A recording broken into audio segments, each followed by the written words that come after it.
My mother-in-law had passed away. When I looked at her laying outside of her coffin and saw some of her precious things next to her, a photo caught my eye. It was a photo of the two of us. With tears running down my eyes, I picked up the photo. The way the lighting was shining, I saw there was something written on the back of the photo. Huh? What is this? I turned the photo over and was stunned. My name is Mia. I'm a 32-year-old businesswoman. I married my husband, Henry, 3 years ago. We met at a matchmaking party and began dating. After he asked me out, we got along really well and decided to get married after 2 years of dating. We quickly went to meet each other's parents to ask for their approval of marriage. When I went to Henry's parents, I was super nervous. Thanks for coming to the visit. It's lovely to meet you. My name is Mia. Nice to meet you too. I'm Henry's mom. The first person we met at the door was Henry's mother, and she greeted us with an incredibly kind smile. I felt relieved because she seemed like a very good person. I saw Henry's father seated with his legs crossed and a stern look on his face.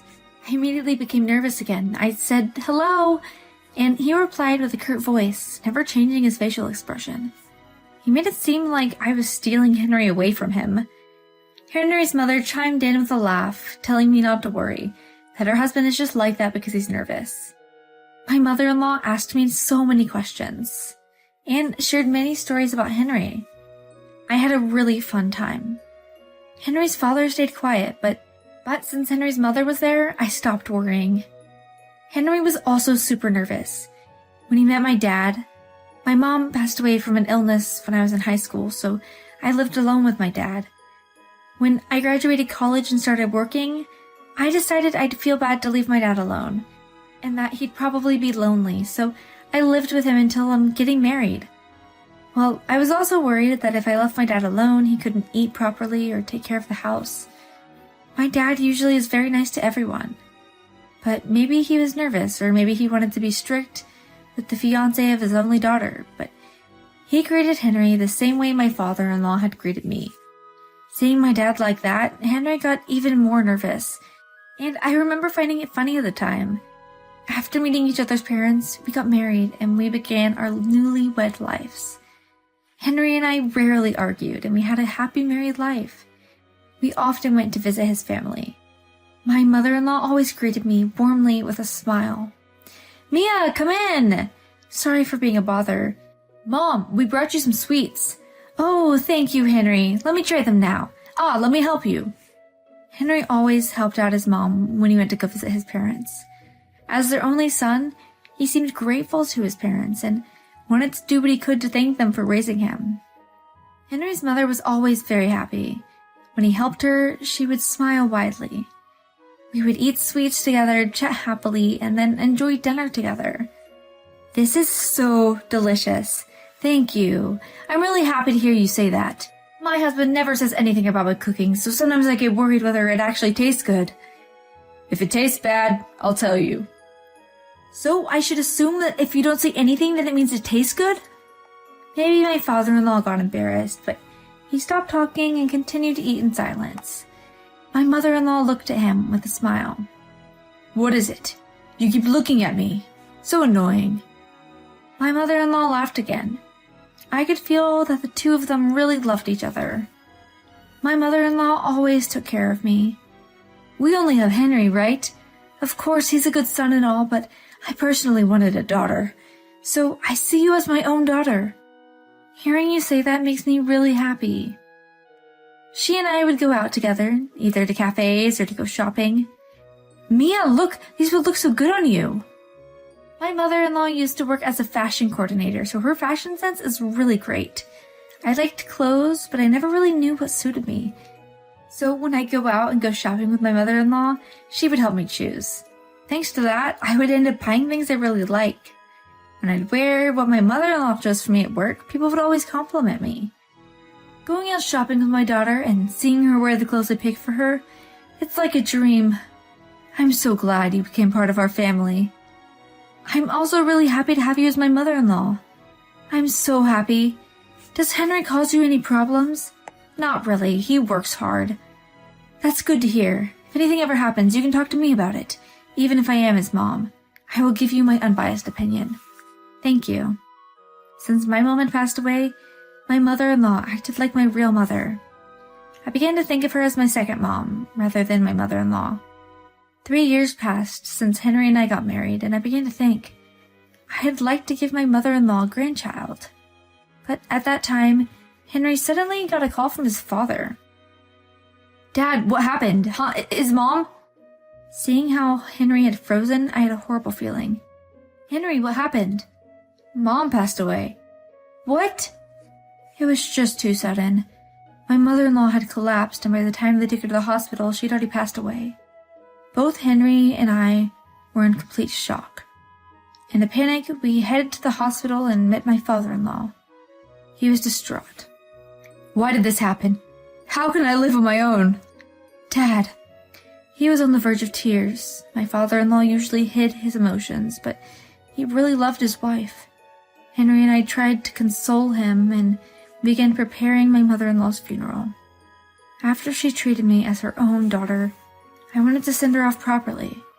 She was technically just an in-law to me, but I wanted to thank her for all the love she had shown me.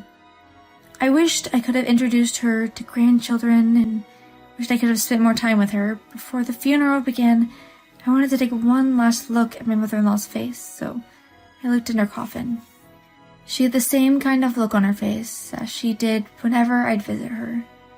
She looked like she was asleep and that she'd wake up as soon as I called her name. When I looked at her laying inside of her coffin, I saw some of her precious things next to her. A photo caught my eye. It was a photo of the two of us. This photo was one that we took when we went shopping together. We were at a clothing store where a friend of hers works. The two of us posed in the clothes we had bought, and her friend took the photo of us. We had taken that photo on my mother-in-law's phone, but she had printed it out and kept it with her. Realizing how much she cared about me made me very happy. With tears running down my eyes, I picked up the photo. The way the light was shining on it, I saw there was something written on the back of the photo. Huh? What is this? I turned the photo over and was stunned. On the back of the photo was the date my mother-in-law had passed away, and the words, "Done." At that moment, I had thought to myself that this was something serious. Feeling that something bad had happened, I slipped the photo into my pocket and closed the lid of the coffin. What could that mean? Done? Did it mean getting rid of my mother-in-law? Something else scared me. I've seen the handwriting before. After the funeral, Henry and his father and I returned home. The three of us sorted between my mother-in-law's belongings. She was gone. We barely said a word. My father-in-law was silent as usual, but his eyes were full of tears and he looked very lonely. Mia, Henry, thank you. My father-in-law thanked us, which was unusual for him. She had so many things, so it would have been tough for me to go through them on my own. Though he never said it out loud, my father-in-law must have really loved his wife.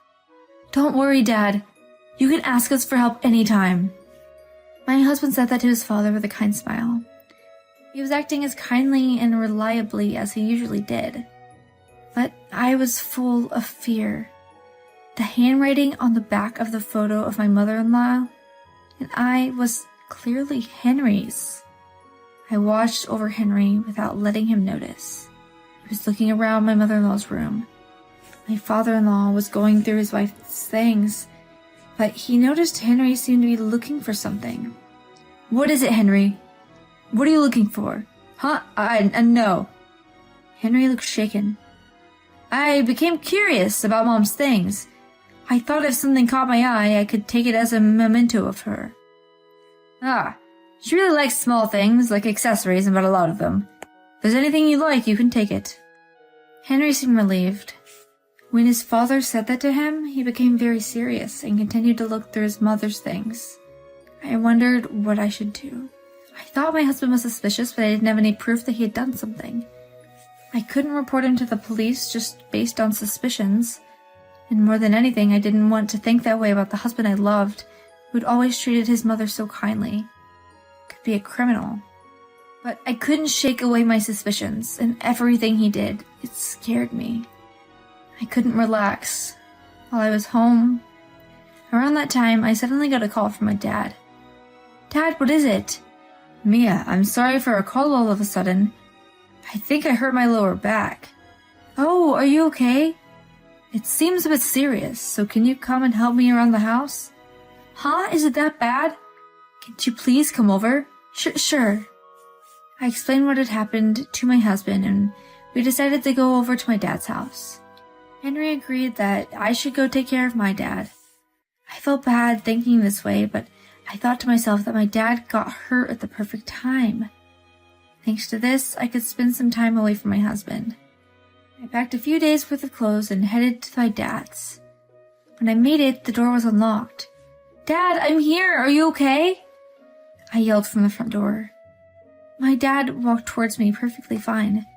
Mia, are you okay? Huh? What do you mean? Dad, didn't you injure yourself? Huh? A lie? I noticed that you were acting strangely at Henry's mother's funeral. Your expression changed right before the funeral began, so I knew something must have happened. Henry was acting strangely too, but he seemed to be different. Huh? Does this come to mind? Has he done anything suspicious lately? Hearing my dad say that, my knees caved in and I collapsed on the spot. My dad hugged me and walked me to the sofa. Thanks, Dad. It's okay, you must be exhausted mentally. If something's bothering you, why don't you tell me? I told him what I had seen written on the back of the photo. I see, it seems we should look into this. My dad quickly began making phone calls. Actually, my dad was a detective. He called someone who specializes in forensic handwriting analysis. Mia, stay here for a while. I will do all that I can to look into this. Got it. I pretended to be as calm as possible. I told Henry that my dad's condition was bad and that I had to stay over with him for a while. Henry didn't seem to doubt me. My dad began investigating the death of my mother-in-law. Around that time, Henry suddenly visited my dad's house. Ah, Henry! What happened? Nothing in particular, I just wanted to check up on your father. Ah, really? Well, he seems to be doing much better, but it'll take a while until he's completely healed. Really? Can I come in to say hello? No, he's actually sleeping now. Really? Henry smiled as he always does, but his eyes were cold. Hey, why do you still have the chain lock in place? Huh? Aren't we married? Why are you being so cautious? No, I'm not. Then open the door and let me in. No, that is... Mia, do you know something? Have you said something weird to your father? Huh? What do you mean? For example, that I killed my mom. When he said that, Henry was no longer smiling. My heart beated so loudly. I was glad that I had the chain lock there. A weird rumor is going around and it's getting some troublesome. Your dad's a cop, right? If the police get suspicious and investigate me, it'll be a pain to deal with. Get suspicious? I already know that you have a ton of debt. Didn't you ask your mother to help you pay it off? You couldn't pay off your debt, so you killed her and tried taking her life insurance, right? If you really did that, you're the worst. Your mother cared so much about you that you took her life in order to pay off your debt. You murderer. I couldn't take it anymore. I knew saying this would put me in danger, but I couldn't forgive Henry for hurting my precious mother-in-law. Henry began shaking intensely. So, you knew that much? In that case, I have to get rid of you too. My husband began trying to force open the door. Of course, since the chain was in place, he couldn't. But seeing his eyes filled me with fear. Those weren't the eyes of a normal person. Those were the eyes of a criminal who genuinely wanted to kill me. In panic, I ran away and hid somewhere in the house, where I knew I'd be safe. Hey, don't run away from me! Your father isn't home, is he? I will kill you before he comes back. I quickly grabbed my phone and called my dad. Dad, save me, Henry is here. As I spoke to my dad, I heard a loud, metallic noise, and the sounds of footsteps walking over broken glass. My breath got caught in my throat. If I make any noise, he'll find out where I am. Hey, Mia, where are you? Answer me! After hearing his voice, I heard loud bangs. It seemed he was holding a weapon of sort and was banging it on the walls and doors. I kept my mouth closed and made sure I didn't make a sound, but he quickly found me. He tried turning the doorknob. I see. You're hiding inside the toilet. Hey, Mia, unlock the door. Don't make me break it open. I stayed silent. But sudden, there was a loud bang on the toilet floor. The banging continued. I began trembling. Henry was trying to break open the door like he did to the front door. I told you to come out! The sound of my husband yelling overlapped the sound with the banging. I was shaking out of fear and praying that the door wouldn't break. The door began to creak. Oh no, at this rate the door will break in and my husband will come in, and at that moment I heard the sound of someone collapsing. Stop, yeah! I heard my husband yell. I heard the voice of another man. I've restrained the criminal. The police had arrived. When the police told me it was safe, I stepped out of the toilet and they handcuffed Henry and took him away in a patrol car. Mia! Dad! I jumped and hugged my dad. Thank God you're safe. I'm so glad you're alive. Having caught Henry, the truth came out about the death of my mother-in-law. Following his interrogation, Henry admitted to the crimes, and he was declared guilty. Henry had hid it from me, but he was addicted to gambling. He had a ton of debt, and his mother helped him pay it off. He went into debt again. He killed his mother to get life insurance money. He knew his mother always drank tea when she ate her sweets, so he purposefully brought her sweets every time he came over, and would secretly put an insecticide into her tea to poison her. After having consumed too much poison, my mother-in-law collapsed and passed away. Mia, I'm so sorry about my idiot son. I really don't know how I can ever apologize after you experienced something so horrifying. My mother-in-law looked down gloomily. Please lift your head. You're the one who's suffering the most here. Once he's in prison, your wife will finally have been avenged. I couldn't stop crying. My husband was never going to step out of prison again. But when I thought about my mother-in-law who lost her life or my father-in-law who lost the woman he loved, I couldn't hold back my sadness. I hope Henry reflects on what he's done, and he spends the rest of his life in prison. I still occasionally visit my father-in-law, and we look at photos of my mother-in-law and I together. She really was like a real mother to me. I will cherish the clothes she picked out for me forever. Even now, when I wear those clothes that my mother-in-law picked out for me, I remember her kind smile. Thank you for watching.